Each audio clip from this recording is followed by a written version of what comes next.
Hello friends, welcome to Indian food recipes. இன்றைக்கி Indian food ரெசிபீஸில் onion chapati kurma எப்படி செய்யலான்னு பார்ப்போம்.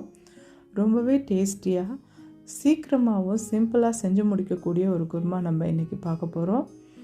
இந்த குருமாவில் நான் என்னென்ன பொருட்கள் ஆட் பண்ணுறேன்றதை பாருங்கள். வெஜிடபிள்ஸ்லாம் எப்படி நான் கட் பண்ணி வச்சுருக்கேன், அது எப்படி அதை ஆட் பண்ணி வதக்கி செய்கிறேன் அப்படின்றத பாருங்கள். இந்த ஆனியன் குருமா நீங்கள் இந்த மெத்தடில் ஃபாலோ பண்ணி நீங்கள் செஞ்சிங்கன்னா ரொம்ப டேஸ்டியாக வரும் இந்த ஆனியன் குருமா. இதை நீங்கள் வீட்டில் ட்ரை பண்ணி பாருங்கள், உங்களுக்கு ரொம்பவே பிடிக்கும். ஓகே வியூவர்ஸ், வாங்க வீடியோக்குள்ளே போகலாம். ஆனியன் சப்பாத்தி குருமா எப்படி செய்யலான்னு பார்க்கலாம். முதல்ல ஆனியன் குருமா செய்கிறதுக்கு வானலில் கடலெண்ணெய் எடுத்திருக்கேன். அந்த எண்ணெயில் கடுகு போட்டு தாளிச்சுக்குவோம். பெரிய வெங்காயத்தை இது மாதிரி மெலிசாக நீல வாக்கில் வெட்டி வச்சுக்கணும். இது மாதிரி மெலிசாக நறுக்கின வெங்காயத்தை நம்ம சமையல் பண்ணும்போது வெங்காயம் சீக்கிரமாக வேகும், குருமாவும் நல்ல ஒரு ஃப்ளேவரில் இருக்கும். அதனால நம்ம இந்த வெங்காயத்தை நல்லா மெலிசாக நறுக்கி எடுத்துக்கணும். வெங்காயத்தோடு சேர்த்து 5 பச்சை மிளகாய் ஆட் பண்ணிப்போம். காரம் அதிகம் வேணான்றவங்க காரத்தை கம்மி பண்ணிக்கலாம், இல்லை காரம் இன்னும் கொஞ்சம் வேணுன்றவங்க இன்னும் ஒரு மிளகாய் 2 மிளகாய் சேர்த்து ஆட் பண்ணிக்கலாம். இப்போது இந்த வெங்காயத்தை நல்லா எண்ணெயில் மிக்ஸ் ஆகிற அளவுக்கு ஒரு தடவை வதக்கி விட்டுடுவோம். நல்லா எண்ணெயும் அந்த ஆனியனும் மிக்ஸ் ஆனதுக்கப்புறமா இப்போது கிராம்பு ஆட் பண்ணிப்போம். 2 கிராம்பு எடுத்து அதை நல்லா நசுக்கிட்டு தூள் பண்ணிவிட்டு இந்த வெங்காயத்தோடு சேர்த்து அதையும் வதக்கணும்.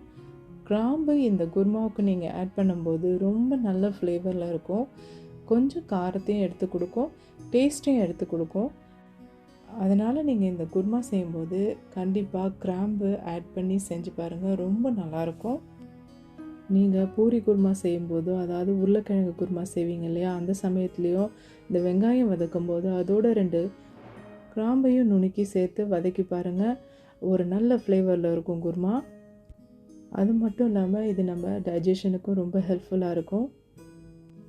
இப்போது இந்த வெங்காயம் நல்லா கோல்டன் ப்ரௌன் வர அளவுக்கு வதக்கி விடுவோம்.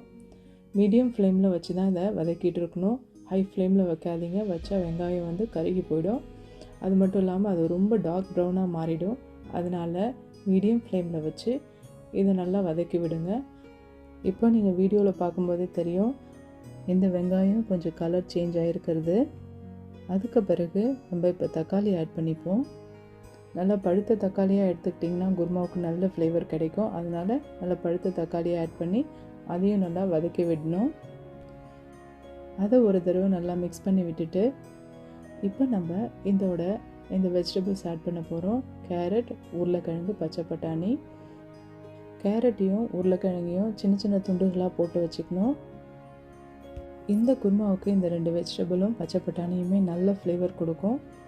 இந்த வெஜிடபிள் மட்டுமே போதும், வேறு எதுவும் ஆட் பண்ண வேண்டாம்.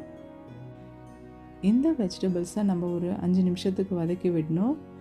ஒரு 4லேருந்து 5 நிமிஷம் வரைக்கும் வதக்கி விட்டோன்னா அது நல்ல ஒரு வாசனையாகவும் நல்ல ஒரு டேஸ்ட்டாகவும் இருக்கும். அதனால் ஒரு 4லேருந்து ஒரு 5 நிமிஷம் வரைக்கும் அதை வதக்கி விடுங்க.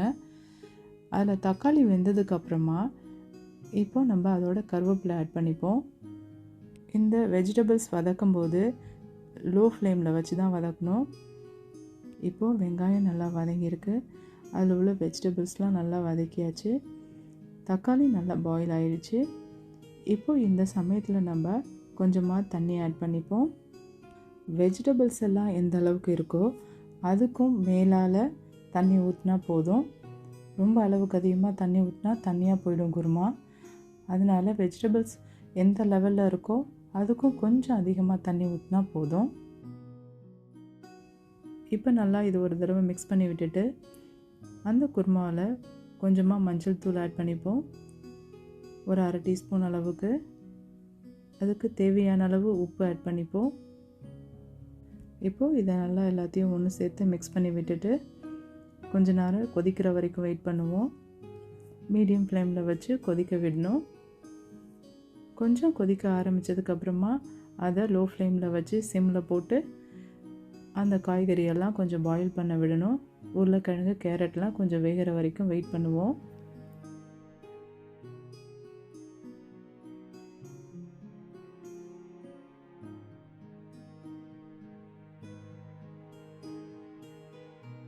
அதுக்கப்புறமா ஒரு பவுலில் கடலை மாவு எடுத்துப்போம்.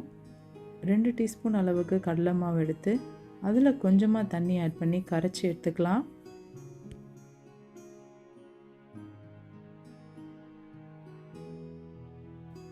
இப்போது நம்ம இந்த கரைச்சி எடுத்துகிட்டு வந்த இந்த கடலை மாவை இந்த குருமாவோட ஆட் பண்ணிவிடுவோம்.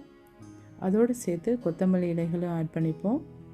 இது நல்லா ஒரு தடவை மிக்ஸ் பண்ணி விட்டுட்டு அது கொஞ்சம் கொதிக்க ஆரம்பிக்கிற வரைக்கும் வெயிட் பண்ணுவோம்.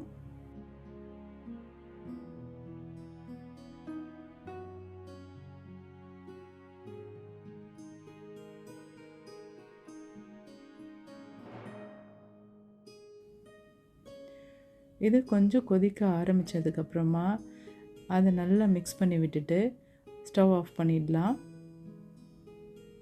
அவ்வளோதான் ஃப்ரெண்ட்ஸ், டேஸ்டியான ஒரு சப்பாத்தி குருமா உங்கள் வீட்டில் செஞ்சு பாருங்கள். ரொம்ப நல்ல ஃப்ளேவரில் டேஸ்ட்டாக இருக்கும். இன்னொரு சப்பாத்தி நீங்கள் எக்ஸ்ட்ராவே சாப்பிடுவீங்க. அவ்வளோ நல்ல ஒரு டேஸ்ட்டில் இந்த குருமா ரெடி ஆகிடும். இதை நீங்கள் வீட்டில் ட்ரை பண்ணி பாருங்கள். ஓகே ஃப்ரெண்ட்ஸ், இந்த வீடியோ உங்களுக்கு பயனுள்ளதாக இருக்கும்னு நான் நம்புகிறேன். தேங்க்ஸ் ஃபார் வாட்சிங் திஸ் வீடியோ. தேங்க்யூ.